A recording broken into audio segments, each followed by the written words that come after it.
అప్పుల బాధలు వెంటాడుతున్నాయా? అయితే 6 జేవిఆర్ వారి జాతిరత్నాలు ధరించండి. హలో అండి, అందరికీ నమస్కారం. నేను మీ కట్టా కార్తీక్. వైసీపీ అధికారంలో ఉన్నప్పుడు జరిగిన స్కాముల్లో ఆడుదాం ఆంధ్ర స్కామ్ ఒకటి. రోజా గారు మంత్రిగా ఉన్నప్పుడు ఆమె చివరి 2 సంవత్సరాలు క్రీడలు, యువజన విభాగం, పర్యాటక శాఖకి మంత్రిగా పనిచేశారు. ఆమె మంత్రిగా ఉన్నప్పుడు శాప్ చైర్మన్గా బైరెడ్డి సిద్ధార్థరెడ్డి ఉన్నప్పుడు జరిగినటువంటి స్కామ్ ఇది. దాని మీద విజిలెన్స్ ఎంక్వైరీ పూర్తయింది. ఇవాళ డీజీపీ గారి టేబుల్ మీదకి రిపోర్ట్ రాబోతూ ఉంది. డీజీపీ గారి ద్వారా రాష్ట్ర ప్రభుత్వ పెద్దలకు ఈ రిపోర్ట్ చేరబోతూ ఉంది. రాష్ట్ర ప్రభుత్వ పెద్దలు దీని మీద ఎలాంటి ఎంక్వైరీ చేస్తారని చూడాలి. కానీ మనకు అందుతున్న సమాచారం ఏసీబీ ఎంక్వైరీ వేయబోతున్నారు అనేటువంటిది. ఏసీబీ ఎంక్వైరీ ఒక్కసారి వేసిన తర్వాత గవర్నర్ గారి పర్మిషన్ మేరకు ఏసీబీ కేసు నమోదు చేసే అవకాశం ఉంది ఆర్కే రోజా గారి మీద. 17A నిబంధన కింద ఏసీబీ గవర్నర్ గారి పర్మిషన్ తీసుకొని ఆర్కే రోజా గారి మీద, మాజీ మంత్రి గారి మీద కేసు నమోదు చేసే అవకాశం ఉంది. అలానే బైరెడ్డి సిద్ధార్థరెడ్డి మీద కూడా కేసు నమోదు చేసి విచారించే అవకాశం ఉంది. అయితే వీళ్ళు అరెస్ట్ చేస్తారంటే అంత ఈజీ కాదు. ఎందుకు అంత ఈజీ కాదన్నది కూడా మీకు క్లియర్గా వివరించే ప్రయత్నం చేస్తాను. ముందుగా అవి ఏంటి స్కాము అనేది క్లియర్గా మీకు ఎక్స్ప్లెయిన్ చేస్తాను.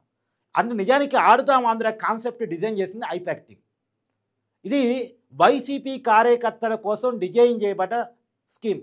నిజానికి గ్రామాల్లో ఉన్న యువతని ఆకర్షించే దానికోసం. సహజంగా గ్రామాల్లో ఉన్న యువత వైసీపీ నాయకులను ఏమడుతారు? మా టీంకు క్రికెట్ కిట్ ఇప్పియండి, మాకు ఒక వాలీబాల్ కిట్ ఇప్పియండి. ఇది సహజంగా ఊళ్ళలో క్రీడాకారులు ఆయా రాజకీయ పార్టీ నాయకులను ఇది అడుగుతారు.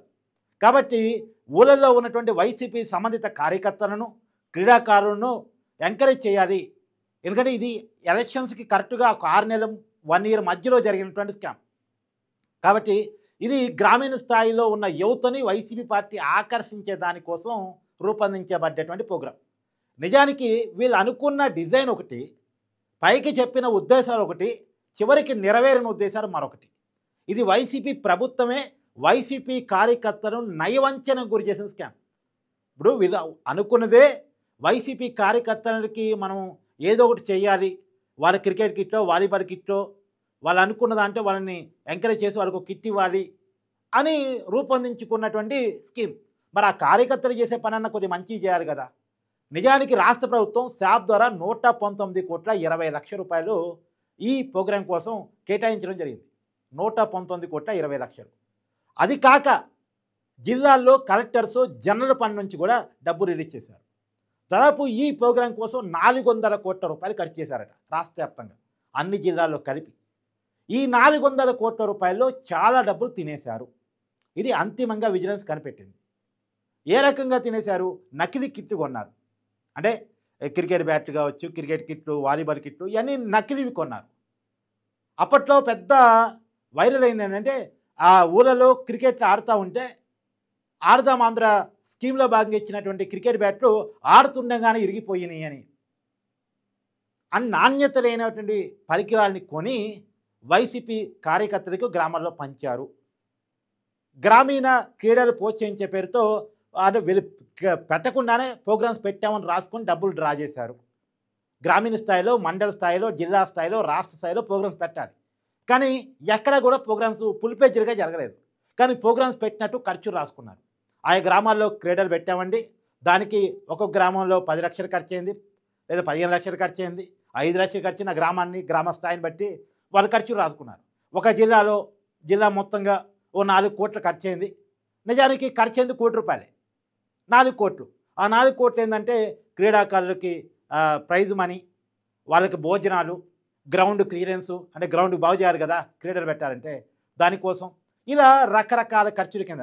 తర్వాత ఆటోమేటిక్గా క్రీడా వస్తువులు, క్రీడా పరికరాలు, ఇందాక చెప్పినట్టు క్రికెట్ కిట్టు, వాలీబాల్ కిట్టు, ఇవన్నీ కూడా వీటి కింద ఖర్చు రాసుకొని డబ్బులు డ్రా చేశారు. కానీ ఖర్చు పెట్టింది అంత కాదు అనేది.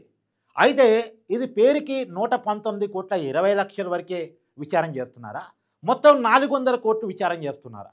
400 కోట్లు విచారణ చేస్తే జిల్లా స్థాయి కలెక్టర్లు కూడా దీంట్లో ఇరక్కపోయే అవకాశం ఉంటుంది. ఐఏఎస్లు కూడా దీంట్లో ఇరక్కపోయే అవకాశం ఉంటుంది. ఎందుకంటే జిల్లా కలెక్టర్ల నుంచి జనరల్ ఫండ్ను కూడా ఈ 119 కోట్లతో కలిపి ఖర్చు చేశారు ఆడుదాం ఆంధ్ర స్కీమ్ కోసం. కాబట్టి అంత దూరం ఈ విచారణ వెళ్ళకపోవచ్చు. ఈ 119,20,00,000లో విచారణ చేయొచ్చు నేను అనుకోవటం. ఎందుకంటే టార్గెట్ ఆర్కే రోజా కాబట్టి అంతవరకు ఆ రోజు జరిగిన అవినీతిలో ప్రధాన పాత్ర ఆమెదనే ఒక ఆరోపణ అనుమానం వీళ్ళకు ఉంటుంది కాబట్టి ఆమె వరకు విచారణ చేయొచ్చు. మొత్తం స్కామ్ మీద జరిగిన అవినీతి మీద మొత్తంగా ఎంక్వైరీ చేయకపోవచ్చు అని అనుకుంటున్నాను. ఇప్పుడు ఈ 119,20,00,000 ఎంక్వైరీ చేస్తేనే ఒక ఐఏఎస్ ఇరకపోయే అవకాశం ఉంది. ఇప్పుడు ఆ ఐఏఎస్ సీఎంఓలో ఉన్నారు. చంద్రబాబు నాయుడు గారి సీఎంఓలో ఆ ఐఏఎస్ ఉన్నారు. ఎందుకంటే అవినీతి ఎలా చేస్తారంటే మామూలుగా నిర్ణయాలు పొలిటికల్ లీడర్స్ తీసుకున్న మంత్రులు తీసుకున్న అప్లై అంతా అధికారుల ద్వారానే జరిగిపోయింది. అమలు మొత్తం కూడా అధికారుల ద్వారానే జరిగిపోయింది. కాబట్టి అధికారులు కూడా దీంట్లో ఇరకపోయే అవకాశం ఉంది. ఏ స్కామ్ అయినా చూడండి, ఆ శాఖకు సంబంధించిన ఐఏఎస్ ఖచ్చితంగా దీంట్లో ఇన్వాల్వ్ అవుతాడు. అతను ఇరకపోయే అవకాశం ఉంటుంది. మరి అతను తప్పియడం కోసం అతను అప్రూవర్గా మారిపోయి నేను ఆ రోజు చెప్పానండి కానీ వినలేదు, నన్ను ఫోర్స్ చేసి సంతకం పెట్టించారు. ఎందుకంటే ఇక్కడ ముఖ్యమంత్రి గారి ఇన్వాల్వ్మెంట్ కూడా ఉంది అనేది. ముఖ్యమంత్రి గారి ఇన్వాల్వ్మెంట్ ఏ రకంగా ఉందంటే ఈ కాన్సెప్ట్ డిజైన్ చేస్తున్న ఎవరు? I-PAC team.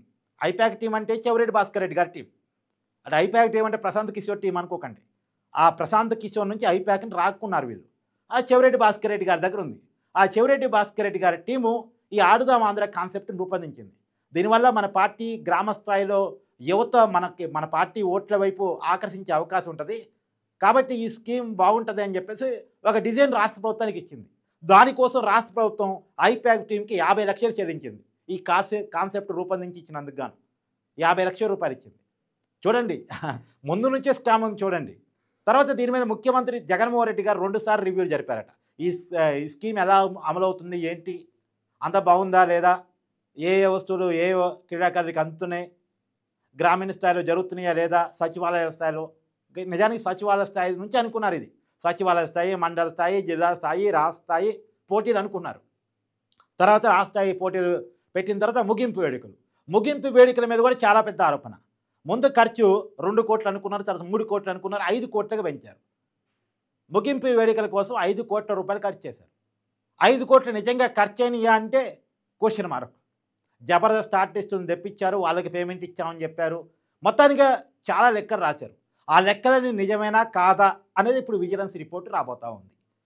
ముగింపు వేడుకల కోసం 5 కోట్లు, జిల్లాల్లో జరిగిన క్రీడల పేరుతోటి ఇష్టం వచ్చినటువంటి రాతలు, వాళ్ళు ఇష్టం వచ్చింది రాసుకున్నారు. ఒక జిల్లాలో ఇంత ఖర్చయింది, దానికి సంబంధించిన బిల్లులు కూడా సబ్మిట్ చేశారు. కానీ ఆ బిల్లులో వాస్తవికత లేదు అనేటువంటిది ఇప్పుడు విజిలెన్స్ నివేదికలో తెలియవస్తూ ఉంది. అయితే ఇప్పుడు ఏ మేరకు కేసు నమోదు చేస్తారు, ఏ మేరకు చర్యలు తీసుకుంటారు? ఎందుకంటే చాలా విజిలెన్స్ నివేదికలు ఉన్నాయి. ఇప్పుడు ఉదాహరణకి గుడివాళ్ళు కొడాలి నాని దాదాపు 100 కోట్ల మట్టి తవ్వకాలతో అవినీతికి పాల్పడ్డాడు అనేది విజిలెన్స్ నివేదిక ఉంది. దాని మీద ఇంతవరకు చర్యలు. గన్నవరంలో వల్లభనేని వంశీ మైనింగ్ ద్వారా 200 కోట్ల లబ్ధి పొందాడు అనేది విజిలెన్స్ నివేదిక ఉంది. దాని మీద పరదల పాలపు లేదు. అంటే ఆ కేసు వల్లభనేని వంశీ మీద నమోదైనప్పుడు కూడా దాని మీద పరదల పాలపు లేదు. కాబట్టి ఇప్పుడు ఈ ఆడుదాం ఆంధ్ర స్కామ్ మీద కూడా ఏ రకంగా ఎంక్వైరీగా ముందుకెళ్తారు అనేటువంటిది చూడాల్సి ఉంది. కానీ ఏది ఏమైనా ఆర్కే రోజా గారి వైపు ఏది చూపిస్తున్నాయి, ఆర్కే రోజా గారి అరెస్టు వైపు రంగం సిద్ధమవుతుంది అనే సూచనలు మాత్రం కనపడుతున్నాయి. నిజంగా రాష్ట్ర ప్రభుత్వం కనుక ఈ పర్టికులర్ కేసులో ఎంక్వైరీ కనుక ఆదేశించి దూకుడిగా ముందుకెళ్తే మాత్రం ఆర్కే రోజా గారి అరెస్టు మాత్రం తప్పదు. మరి ఏ మేరకు దూకుడిగా వెళ్ళిద్ది అనేది చెప్పలేదు. Thank you.